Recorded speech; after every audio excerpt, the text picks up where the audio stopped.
Hey everyone, this is Logan from Lucky Trader, here to do a quick tutorial of the Lucky Trader transaction page. The transaction page can be found for each respective NFT collection present on Lucky Trader, and you can access those individual collections via our NFT dropdown in the top navigational menu. You can search for one using our search, if I wanted to search for Bored Ape, or I can just scroll through and select one that might be of interest to me. In this instance, I'm going to take a look at some of the most recent transactions from the Cool Cats collection, which is something I've been curious about for the last few weeks. When you load this page, you may notice that it's going to sort on the most recent transactions over the course of the last month. So you could scroll all the way down to this month's very first transaction. If you wish to simply change that date, you can use the filters at the top here to focus on the last day of transactions or the last week of transactions, and then of course to be able to view transactions across the entirety of the collection's history.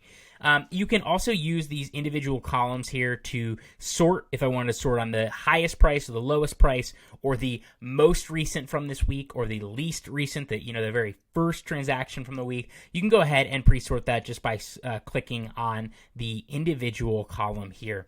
But while those things are important and necessary, the best part about the Lucky Trader transaction page is the ability to understand transaction level information for particular attributes and particular rarities within a given collection. What I mean by that is, given this view, I can now add, using our filter panel, I can add individual traits and attributes to see only the transactions for those traits and attributes that have occurred during my selected time frame.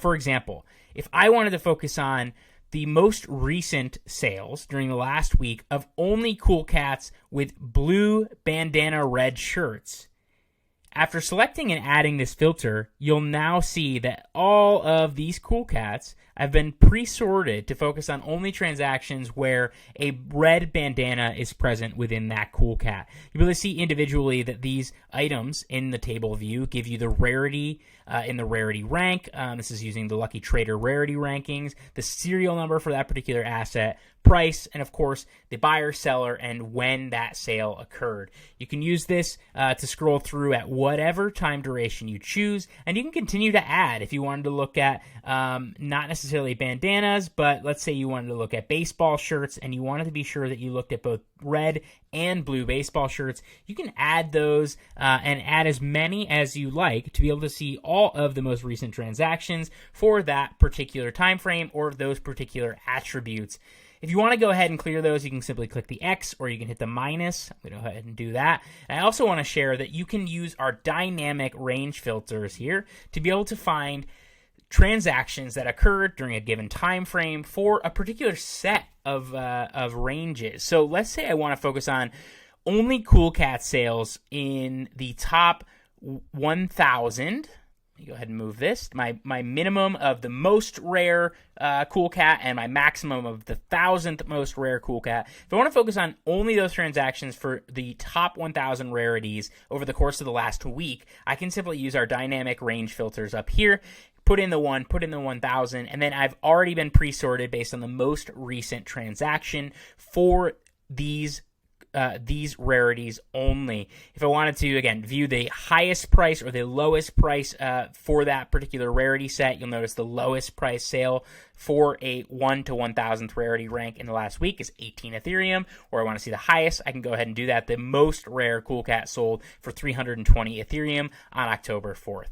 Last but not least, I'm going to remove this filter, but last but not least, you also have the ability to view collection transactions in a graph setting. So you'll notice here I've moved over to a graph where I have bars and a line, and I'm selected on the last week across the entire Cool Cat collection. Two things. Firstly, the bars are going to represent the volume traded in a particular day. So if I'm focused on October 3rd, here I can see that 1,598 Ethereum traded for the Cool Cats collection. And again, I can see that over here, 459 traded for October 6th.